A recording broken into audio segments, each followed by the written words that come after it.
Hey, welcome back. It's 9/11. It's a very special Wednesday show today, and you know, we joke around here and there on Liquid Lunch. Once in a while, we have a cocktail. We toast to great people, great friends, great ideas. We're trying to keep it serious and real today because it hits so close to home here in New York City. We're also trying to add a little levity because in times like this, if you let it keep building up and festering inside of you, you make your situation worse.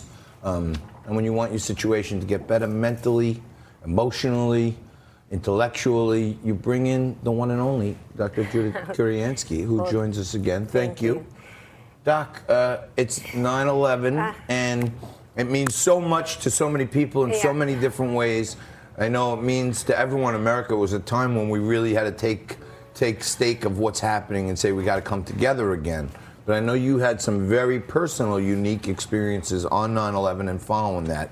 Why don't you give us your remembrances of that? Well, it's a very powerful day for me because I was one of the volunteers in the pit. People don't usually know that word pit, but that is basically ground zero. So that was my assignment for the Red Cross psychological volunteers doing support, basically. And so I was on the night shift because I was on the radio for years at night. So I'm used to night shift. Night shift was very powerful, very dark, all those lights that were coming down, shining on the destruction. And so my assignment was to walk around that horrible hole with all the dust coming up. I can't even probably talk about it, right? I'm sorry. All right. Well, let's try to lighten the mood a little bit. Okay. And we don't have it's okay. to. I have to. I'm saying I'm not trying to draw you to an emotional state. It's okay because I'm a psychologist and I know that people react differently. Let me be your psychologist today, Dr. Judy. What's bothering you? Well, it's just a powerful memory and thinking of all the people that I was with and walking around the pit and handing out, it was cold some nights, so handing out gloves and water to the firemen and the electricians and hearing the people's stories.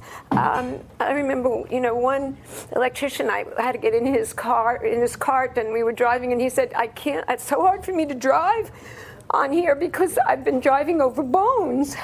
So it was just very, very emotionally upsetting. And we have some photos that we can put up as well, showing some of the areas that you were in on September 11th and in its aftermath. And I know you worked a great deal not only with the victims themselves, but with some of the family members of people that were affected by September 11th. And that's you, I believe, with President Bush? That's me with President Bush on the anniversary. And so we were down in the pit doing the ceremony, and he was kissing me, thanking me. He was very gracious.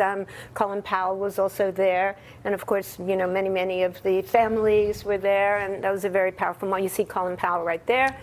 And then, so besides being around the pit, I was working with the families. I also had an assignment at the family. Here you see me giving out teddy bears.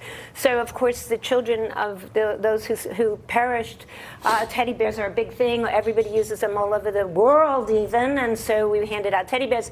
And I remember there were policemen, firemen who all came to me, Dr. Judy, I want a teddy bear too. Wow. For adults saying, I want a teddy bear too. Of course they do.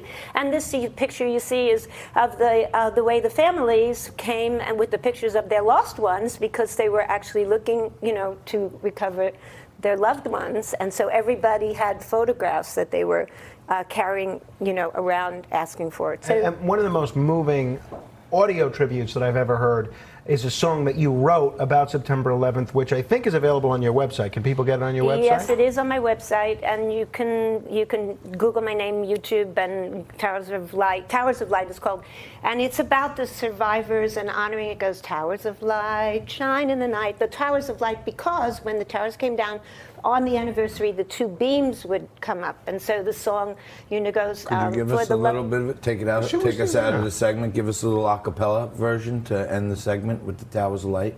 Towers of light shine in the night, a pathway to the stars, souls taking flight, fly in the night where they become new stars. There they are, new stars. That's very good. On the spot, like that. That was not planned, folks. only a top-notch, world-class performer could be called upon to do an a cappella version of a song that you wrote some years ago to honor those lost on 9/11. Thank you for your work. Thank you for coming down here and sharing your remembrances. And thank you for keeping it together, because probably a lot of people are going through that today, and you got to keep it together, and you got to move forward with those thoughts as motivation, if you ask me. Right. Thank you, Doc. Okay. You're the best. I was so happy you were coming. I thought you were going to be talking about this as a remedy, but go out and get The Complete Idiot's Guide to Tantric Sex, to her book. You're watching Liquid Lunch. We'll be back right after this.